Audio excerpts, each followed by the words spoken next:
মোৰ বন্ধু এজন আছে, বন্ধুজনে বহুত পেৰডি গীত গায়, মানে কহতীয়া গীত গায়। যিকোনো গীত গাই দিলে নহয় লগে লগে পেৰডি বনাই গাই দিয়ে। মই এদিন তাক ক'লোঁ, মই তোক এটা গীত গাই লগে লগে দিম, তই লগে লগে পেৰডি গীত বনাই গাব পাৰিবি? অঁ পাৰিম বুলি ক'লে। তাক মই এই গীতটো লগে লগে গাই শুনালোঁ।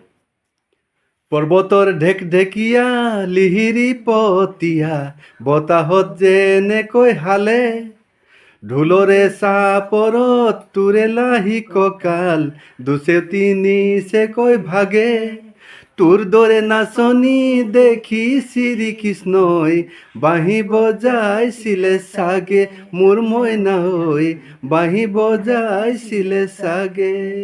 এই গীতটো গাই শুনালোঁ মই। মোৰ বন্ধুজনে লগে লগে এই গীতটো এটা পেৰডি গীত গাই শুনালে। তেখেতে গালে এইদৰে, বাটৰে ঢেকীয়া বুটলি নানিবা, কুকুৰে ঠেং দাঙি দাঙি মুতে, বজাৰৰ জাংগীয়া 15 টকীয়া পিন্ধিয়া ৰাম যেন লাগে, ঐ মৰমী পিন্ধিয়া ৰাম যেন লাগে।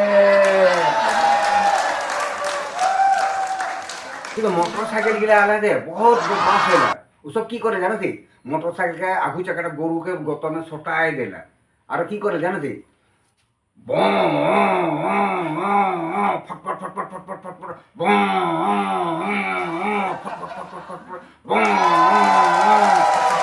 গরুকে কোনো অসর নাই তো, গরু খালি কোনটা ধসকায় রে। এই